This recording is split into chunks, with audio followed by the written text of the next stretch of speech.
শুভ সকালবেলা। অশেষ ধন্যবাদ জানাচ্ছি আমার দেখা আলোকিত মানুষ হিসাবে এখানে উপস্থিত আছেন আমাদের ম্যাডাম। আপনার নামটা একটু বলবেন।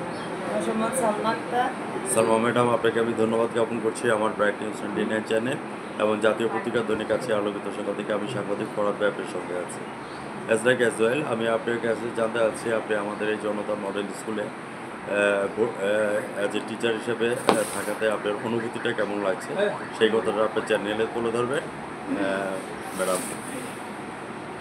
অনুভূতিটা অনেক ভালো। একজন শিক্ষার্থী ভালো রেজাল্ট করতে গেলে শিক্ষক, অভিভাবক এবং স্টুডেন্টের কী ধরনের ভূমিকা থাকা উচিত?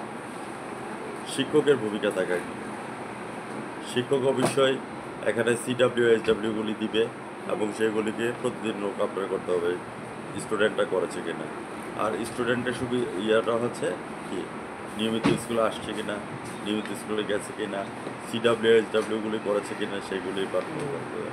আর স্কুলে না আসলে আমরা কোন ধরনের পদক্ষেপ নেওয়া, এমনকি বাচ্চারা পড়ালেখা না পারলে কিভাবে কিভাবে আমরা বলি যে মাসিক সমাবেশ করি এমনকি অভিভাবককে আমরা ফোন দিই। অসুবিধা নেই স্যার, আপনাকে অশেষ ধন্যবাদ। আপনার মূল পয়েন্টটা তুলে ধরেছেন।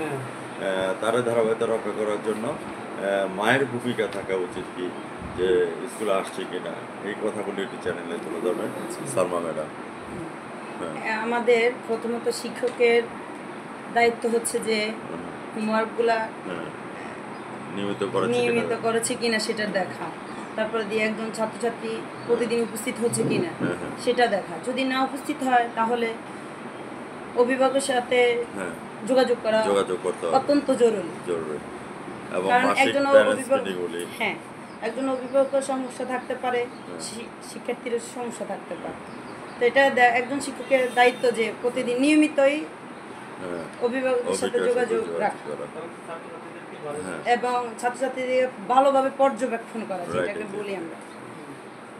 আপনাকে অশেষ ধন্যবাদ। তার ধারাবাহিকতা রক্ষা করার জন্য আমি সাক্ষাৎকারের শেষ পয়েন্টের মধ্যে এসে বলছি, আপনাদের স্কুলের রেজাল্টের পারফরমেন্স কেমন পঞ্চম শ্রেণী? আলহামদুলিল্লাহ অনেক ভালো। কারণ আমরা যেভাবে নোট, একজন শিক্ষক যেভাবে পরিশ্রম করে নোট তৈরি করে, ওই নোট অনুযায়ী শিক্ষক সেটা বিশ্লেষণ করে ছাত্রছাত্রীর মাঝে।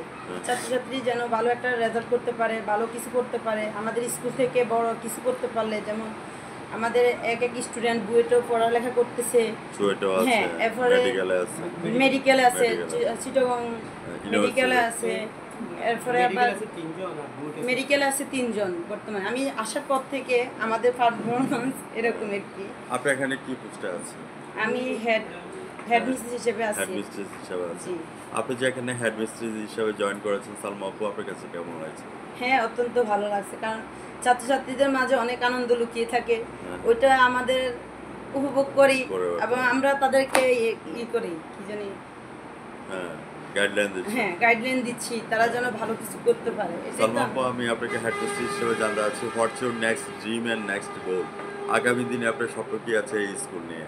আমাদের তো অনেক স্বপ্ন আছে, যেটাকে বলি আমরা যদি ছাত্রছাত্রী বাড়াইতে পারি, স্কুল আরো উন্নত হবে, শিক্ষার মান বৃদ্ধি করতে হবে, টিচার যে মানসম্মত টিচার, তাদেরকে আরো ভালোভাবে গাইডলাইন দিয়ে পড়া, মানে ছাত্রছাত্রীর সাথে যেন গাইডলাইন দিয়ে যেন পড়াতে পারে, সেটা আমরা করতে হবে।